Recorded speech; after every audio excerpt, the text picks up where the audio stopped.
And then a selection from Jesus, the Son of Man, by Kahlil. Kahlil. Jesus, the Son of Man, his words and his deeds, as told and recorded by those who knew him. Joseph of Arimathea. You would know the primal aim of Jesus, and I would fain tell you, but none can touch with fingers the life of the blessed vine, nor see the sap that feeds the branches. And though I have eaten of the grapes, and have tasted the new vintage at the winepress, I cannot tell you all. I can only relate what I know of him. Our Master and our Beloved lived but 3 prophet seasons. They were the spring of his song, the summer of his ecstasy, and the autumn of his passion. And each season was 1,000 years. The spring of his song was spent in Galilee. It was there that he gathered his lovers about him, and it was on the shores of the blue lake that he first spoke of the Father and of our release and our freedom. By the lake of Galilee we lost ourselves to find our way to the Father. And oh, the little loss that turned to such gain. It was there the angel sang in our ears and bade us leave the arid land for the garden of heart's desire. He spoke of fields and green pastures, of the slopes of Lebanon, where the white lilies are heedless of the caravans passing in the dust of the valley.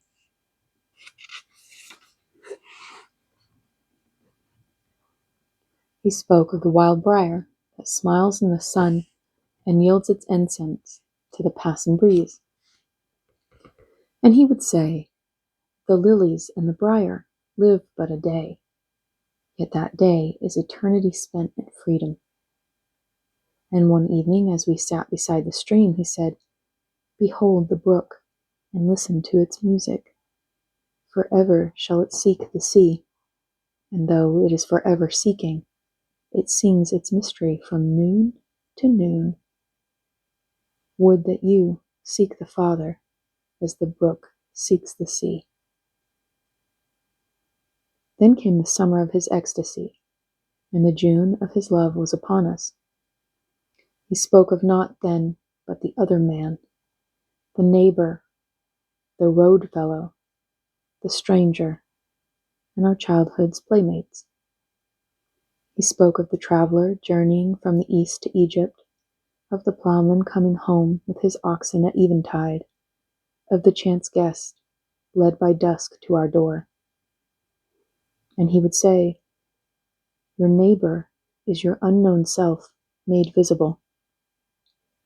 His face shall be reflected in your still waters, and if you gaze therein, you shall behold your own countenance. Should you listen in the night, you shall hear him speak, and his words shall be the throbbing of your own heart. Be unto him that which you would have him be unto you. This is my law, and I shall say it unto you.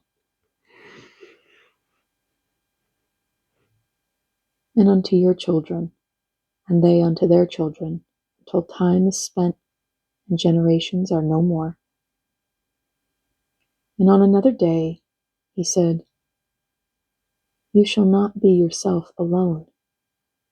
You are in the deeds of other men, and they, though unknowing, are with you all your days. They shall not commit a crime, and your hand not be with their hand. They shall not fall down, but that you shall also fall down. And they shall not rise, but that you shall rise with them. Their road to the sanctuary is your road, and when they seek the wasteland, you too seek with them. You and your neighbor are 2 seeds sown in the field. Together you grow, and together you shall sway in the wind. And neither of you shall claim the field, for a seed on its way to growth claims not even its own ecstasy. Today I am with you. Tomorrow I go westward. But ere I go, I say unto you, that your neighbor is your unknown self made visible. Seek him in love, that you may know yourself, for only in that knowledge shall you become my brothers. Then came the autumn of his passion, and he spoke to us of freedom, even as he had spoken in Galilee in the spring of his song.